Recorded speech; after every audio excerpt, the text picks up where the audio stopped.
Big TV భక్తి సమాచారం WhatsApp ఛానల్లో జాయిన్ అవ్వండి. అన్ని విశేషాలు ఎప్పటికప్పుడు తెలుసుకోండి. నమస్కారం. బిగ్ టీవీ ప్రేక్షకులందరికీ సంక్రాంతి పండుగ శుభాకాంక్షలు.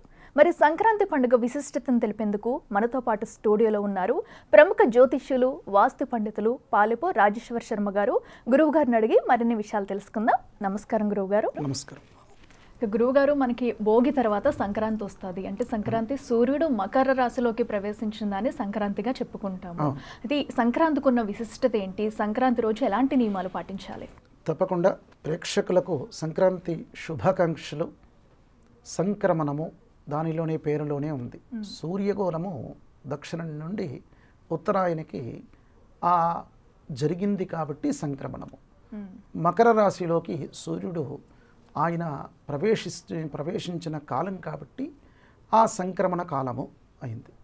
ఈ సంవత్సరము 2025 శోభకృత నామ సంవత్సరంలో ఉదయం 7:15 సంక్రమణం అనేటువంటిది అయింది. సంక్రమణ కాలం అత్యంత పుణ్యకాలం. నీ యొక్క జీవనం అనేటువంటిది మార్పు రాయిక అని తెలిసేటువంటిది. అంటే నువ్వు మార్పు చేసుకోవలసినటువంటి రోజురా.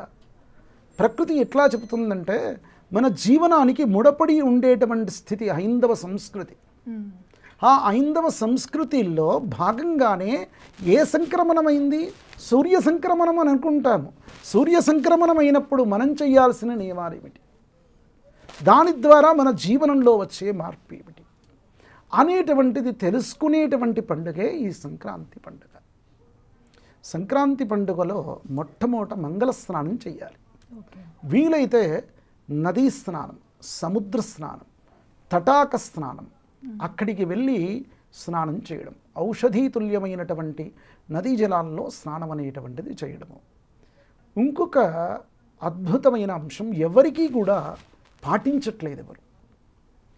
ఖచ్చితంగా అందరూ పాటించాల్సినటువంటి నియమం ఏమిటి అని అంటే సంక్రాంతి ఆయుర్వృద్ధి కోసం, ఆరోగ్యం కోసం చేసేటువంటి పండుగ. మనము మంగళ స్నానం నూనె పెట్టుకోవాలి. ఏ నూనె పెట్టుకోవాలి? నువ్వుల నూనె ఖచ్చితంగా పెట్టుకోవాలి. నువ్వుల పిండితో స్నానం చేయాలి. నువ్వులు దంచి నువ్వుల పిండితో స్నానం చేయాలని చెప్పబడింది. మిగతా రోజు నలుగు పిండి మిగతావి మంగళ స్నానానికి ఉపయోగిస్తున్నారు, కానీ ఇప్పుడు మాత్రం ఖచ్చితంగా నువ్వుల పిండితోటే స్నానం చేయాలి.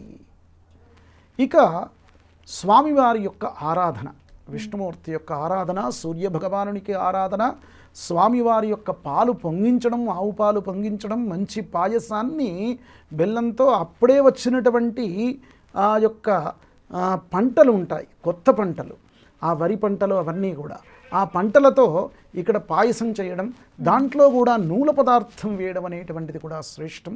ఆ యొక్క పదార్థాన్ని స్వామివారికి, సూర్యభగవానునికి పెట్టి మనందరం కూడా స్వీకరించడం. ఇంకా కూడా స్వామివారి యొక్క ఆరాధన క్రమంలో మనం ఇంట్లో పూజ చేసుకునేటువంటి సందర్భంలో మన ఇల్లంతయు కూడా మంగళపూరితంగా ఉండాలి. సంక్రాంతి రోజు ఎక్కడికైనా వెళ్ళండి, సంక్రాంతి రోజు ఎట్లా ఉంటుంది? పచ్చని తోరణాలు, ఇంటి ముందు ముగ్గులు, వీధి వీధంతయు కూడా అలంకారకృతంగా. పండుగంటే ఇదిరా, పండుగంటే మనది కాదు, మన ఊరిది, మన రాజ్యంది, మన ఒక్కరిదే కాదు అందరిది అనేటువంటి పండుగ ఏమిటి? ఈ సంక్రాంతి. కనుక ఈ సంక్రాంతి పండుగ ఆ విధమైనటువంటి విషయాన్ని మనం స్పష్టీకరిస్తుంది. అక్కడ ప్రకృతిలో కనబడుతుంది. ఇళ్ళంతయు కూడా అలంకారం చేసుకోవడం కాకుండా వీధి వీధంతయు కూడా మనకు ఆవు పేడతో అలికేసి ఇక్కడ ఉత్తరాయణ ప్రవేశం అనేటువంటిది అయిన సందర్భంలో ఈ క్రిమికీటకాలు ఏవైతే ఉన్నాయో అవన్నీ కూడా ఇక్కడ చలితో కూడుకున్నటువంటి అంశాలు కూడా చాలా ఉంటాయి. ఇప్పుడు చలికాలం కదా, ఆ విధమైన ఇబ్బందులు పోవడానికి ఔషధీతుల్యంగా ఆవు పేడతో అంతయు కూడా అలికి అక్కడ గొబ్బెమ్మలు కూడా దానితోటి ఆవు పేడతోటే పెట్టాలి.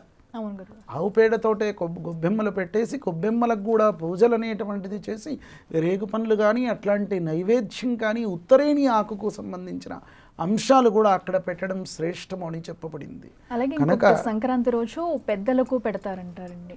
సో సంక్రాంతి రోజు పెద్దల పూజ ఏ విధంగా చేయాలి? వాళ్ళకి ఎటువంటి ఆహారం వండి పెట్టాలంటారు? తప్పకుండా సంక్రాంతి రోజున మనకు షణ్ణవతి శ్రాద్ధాలు అని పేరు. ఓకే. 96 రకాల శ్రాద్ధాలు. శ్రాద్ధము అన్న వెంటనే మన యొక్క పితృదేవతలు చనిపోయిన రోజు మాత్రమే మన జ్ఞాపకం వస్తుంది. శ్రాద్ధం అంటే ఏం జ్ఞాపకం వస్తుంది? అదే కదా జ్ఞాపకం వచ్చేది. కానీ సంక్రమణ దివసాలు కూడా ఖచ్చితంగా పితృదేవతలకు ప్రతి సంక్రమణం పెట్టాల్సిందే. అందులో దక్షిణాయనం, ఉత్తరాయణం ఇంకా కూడా ఖచ్చితంగా నియమబద్ధంగా చేయాల్సినటువంటి రోజులు.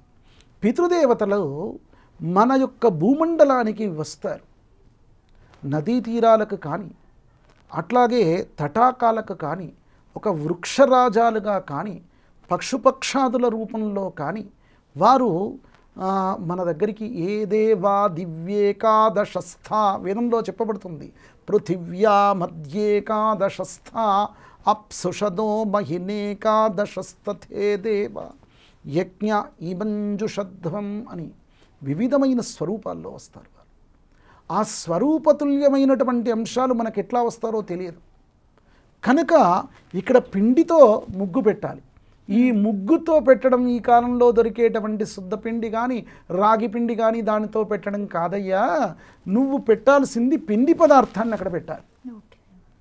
కనుక క్రిమికీటకాలు కూడా మన యొక్క గృహాన్ని మనం నమ్ముకొని బతికేటువంటివి ఉన్నాయి. వాటిని పోషించే బాధ్యత కూడా ఎవరిది? మనిషిదే.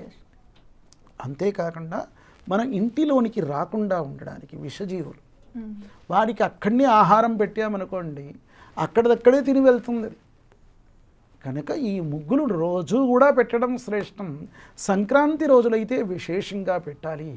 అది పిండితోటే పెట్టడం అనేటువంటిది.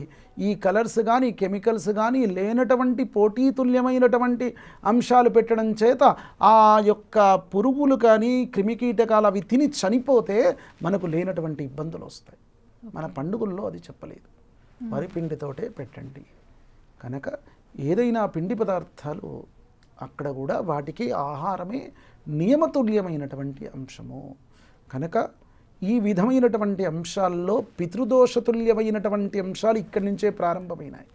ముగ్గు పెట్టాము, తర్వాత స్వామివారి యొక్క ఆరాధన చేయడమే కాకుండా ఇక్కడ తిలస్నానం చెయ్యాలి అని చెప్పాము. తిలస్నానము, తిలపానము, పాయసంలో కూడా తిలలు వేయండి అని చెప్పాము. తిలలు ఎవరికి ప్రతీక? పితృదేవతలకు ప్రతీక. అట్లాగే మనకు ఆయుర్వృద్ధికి కూడా ప్రతీక. వారి అనుగ్రహం ఉంటేనే ఆయుర్వృద్ధి అవుతుంది, వంశవృద్ధి అవుతుంది. కనుక మనకు ఈ యొక్క తిల పానము, తిల దానం కూడా చెయ్యాలి. పితృదేవతలకు తర్పణలు చెయ్యాలి. అట్లాగే ఇంకేదా స్వయం పాకం కానీ, కూష్మాండ దానం అత్యంత శ్రేష్టం. నీటి దానం కానీ, కూష్మాండ దానం కానీ, వస్త్రదానం కానీ అట్లాంటివన్నీ కూడా మన పితృదేవతలను తలుచుకొని ఇప్పుడు ఇవ్వడం అనేటువంటిది అత్యంత శ్రేష్టమైనటువంటి అంశం. కంబలి దానం చెయ్యాలి అని చెప్పబడింది. చలికాలం కదా, ఎవరైనా మనం దారిలో వెళ్తూ ఉంటే మనకు ఏదైనా రోడ్డు పైన పడుకున్న వారు కానీ, మిగతాయి కానీ, మన ఇంట్లో ముందుండే వాచ్మెన్లు కానీ ఎంతోమంది కనబడతారు. వారికి ఇవ్వాల్సింది ఏమిట్రా అంటే నువ్వు కంబలి దానం చెయ్యి అని చెప్పబడింది. అంతేకాకుండా బ్రాహ్మణోత్తములకైనా చేయాల్సింది ఈ విధమైనటువంటి దానాలు. వీటి ద్వారా పితృదోషం అనేటువంటిది పోతుంది, కంపల్సరీగా మంచి అనేటువంటిది కలుగుతుంది ఈ సంక్రమణం చేత. సో చూసారు కదా, సంక్రాంతి విశిష్టత ఏంటో గురువుగారి మాటల్లో చక్కగా తెలుసుకున్నాం. ఇది ఇవాల్టి స్పెషల్ కార్యక్రమం. నమస్కారం. For more videos like this, subscribe Big TV channel.